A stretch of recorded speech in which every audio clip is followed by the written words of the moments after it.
എന്തിനപ്പാ ഇതിലൊരു വൈഫൈ കിട്ടുന്നില്ല കണ്ടാലോ? വൈഫൈയാ? ഞാൻ നോക്കണം. നോക്കട്ടെ, നോക്കി നോക്കാലോ. ഒന്ന് പാസ്വേഡ് തന്നോട്ടെ. മൈസൺ 123. മൈസൺ 123 സ്മോൾ ലെറ്ററാ ക്യാപിറ്റൽ ലെറ്ററാ? അതെല്ലാം തന്നെ നമ്മൾ നോക്കുന്നത്. നമ്മള് മനുഷ്യന്മാരല്ലേ, അതെല്ലാം വൈഫൈ നോക്കട്ടെ.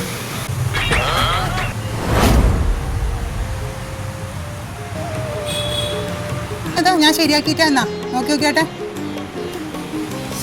പണ്ടാരം വൈഫൈ ശരിയായിരുന്നപ്പോ കറണ്ടും പോയല്ല. എടുത്തു. എന്റെ ചേച്ചി, ഇത് കറണ്ട് പോയതാണ്, വൈഫൈ പോയതല്ല. ആകെ 2% ചാർജല്ലേ. എന്നാ കൊണ്ടുപോയിട്ട് ചാർജർ എടുത്താ.